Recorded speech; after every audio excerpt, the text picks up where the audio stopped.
আমার ইকরার শেষ মুখটা আপনারা আমাকে দেখতে দেন নাই, ইকরার পরিবার আমাকে দেখতে দেয় নাই। আর আমার বউ ছিল, আমি ভালোবাসা তার বিয়ে করছি। আমি এমন কোনো চেষ্টা বা প্রয়াস বাদ রাখি নাই যে নেপাল থেকে বাংলাদেশে যেন আসা যায়। সবচেয়ে ফাস্টেস্ট টিকিট ছিল এটাই, বাংলাদেশ বিমানের কাঠমান্ডু টু ঢাকা। আমি দেশে আসা মাত্রই আমার উপর মব সৃষ্টি হবে, আমি দেশে আসার মাত্রই আপনারা আমাকে টাইনা ছিঁড়ে ফেলবেন। আপনারা কি চান যে রিজিক তার বাবাকেও হারাক? তো আপনাদের শেষ প্রশ্নটা ছিল যে যে মানুষটা একটা মানুষকে ভালোবেসে ভালোবাসা প্রমাণ দিতে যে আত্মহত্যা করে চলে গেল, মরে গেল, আমি ওই মানুষটা শেষবারের মতো মুখটাও দেখতে আসলাম না। এই যে আপনাদের প্রশ্নটা, আচ্ছা আপনারা কি আমার দেশে আসার মতো পরিস্থিতি রাখছেন? হ্যাঁ, আমি দেশে আসা মাত্রই আমার উপর মব সৃষ্টি হবে, আমি দেশে আসার মাত্রই আপনারা আমাকে টাইনা ছিঁড়ে ফেলবেন। আমার ফোনে এত এত এত থ্রেটস আমি আপনাদেরকে বলে বুঝাইতে পারবো না। আমার কাছে এমনও ইনফরমেশন আসছে যে এয়ারপোর্টের বাইরে লোক রেডি করা আছে, আমি যাওয়া মাত্রই they will gonna hit me, they will gonna kill me.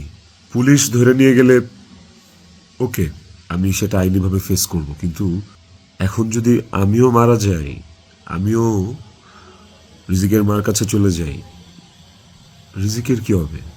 আপনারা কি চান যে রিজিক তার বাবাকেও হারাক? এই ছেলেটার কি দোষ? এই ছেলেটা বড় হবে না, ও কিভাবে বাঁচবে? মায়ের অভাব কেউ পূরণ করতে পারে না। যে মানুষটা বাইচা আছে বাপ, ওই বাপের অভাব কিভাবে পূরণ হবে তাইলে? মাও থাকবে না, বাপও থাকবে না, আপনারা এটা চান? আমার ইকরার শেষ মুখটা আপনারা আমাকে দেখতে দেন নাই, আমার ইকরার শেষ মুখটা ইকরার পরিবার আমাকে দেখতে দেয় নাই। 16 বছর সংসার করছি, 16 বছর একটা শত্রুর সাথেও যদি কেউ এক ছাদের নিচে থাকে, সে মারা গেলে তার চেহারাটা দেখার জন্য ছটফট করে মানুষ। আর আমার বউ ছিল, আমি ভালোবাসা তার বিয়ে করছি, ওই মানুষটা মারা গেছে, তার শেষবারের মতো তার চেহারাটা আমি দেখবো না? আমি এমন কোনো চেষ্টা বা প্রয়াস বাদ রাখি নাই যে নেপাল থেকে বাংলাদেশে যেন আসা যায়। সেটা বাংলাদেশ নেপাল ডিরেক্ট ফ্লাইট হোক, ছিল না। ট্রানজিট ফ্লাইট ছিল না, একটা ট্রানজিট ফ্লাইট ছিল, ওইটার টাইম আর ওইটাতে আসলাম, ওকে পরের দিনে আসতে হইতো। তারপর আমি বিজনেস ক্লাস ট্রাই করছি, যে কোনো ট্রানজিট ফ্লাইটে বা নেপালের ফ্লাইটেই কোনো বিজনেস ক্লাস আছে কিনা। আমি অনেকভাবে চেষ্টা করছি যে সামহাও বাংলাদেশে আমি ঢুকতে পারি কিনা, বাট ওই দিন যেদিনের ঘটনা, ওই দিন আমি কোনোভাবেই টিকিট ম্যানেজ করতে পারিনি। এটা হচ্ছে যেদিনের ঘটনা, সেদিনের কথা বললাম।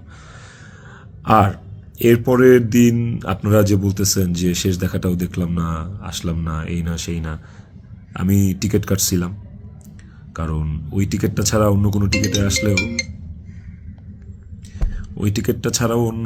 টিকিটে আসলেও আমাকে দেরি করে আসতে হইতো। সো সবচেয়ে ফাস্টেস্ট টিকিট ছিল এটাই, বাংলাদেশ বিমানের কাঠমান্ডু টু ঢাকা, বাংলাদেশ বিমানের কাঠমান্ডু টু ঢাকা। দেখেন এখানে লেখা আছে 1 মার্চ, এই যে 1 মার্চ। আমি টিকিট কেটে ইমিগ্রেশন পার করেও চলে আসছি। তারপরে যেটা হয়েছে, আমার কাছে ইনফরমেশন আসছে যে এয়ারপোর্টে এভরিথিং ওয়াজ রেডি, আমি ঢুকা মাত্রই আমাকে হিট করবে বা আমাকে পুলিশের হাতে পড়ার আগেই আমাকে যা করার করবে। তো ওই অবস্থায় তো আমি দেশে ঢুকবো না। এবং এর সাথে শুধু আমার কাছের মানুষজনই যে জড়িত তা না, আর অনেক মানুষজন জড়িত, আমি পুরোটা না বলি।